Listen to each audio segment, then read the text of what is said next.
আসসালামু আলাইকুম। ফরিদপুর জেলা সদরপুর থানা ঢেউখালী ইউনিয়ন পিয়াজখালী বাজারে পাশে চরে আমরা একটি সাপ উদ্ধার করতে যাইতেছি কুষা নৌকা নিয়ে। দেখেন সাপটি উদ্ধার করার পরে দেখাবো। মনির ভাইয়ের মুখ পলায়েন না।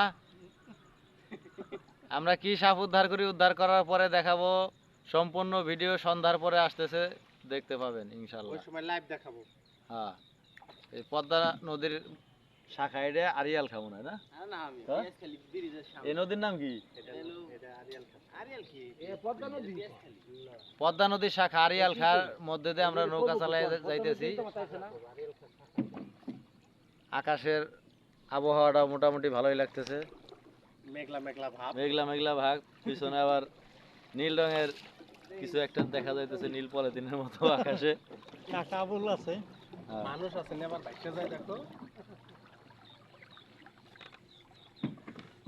আমাকে এলাকা আমাকে পিয়াজখালী এলাকা থাকতে কয়। সাপ ধরবা যাবে লাগছি।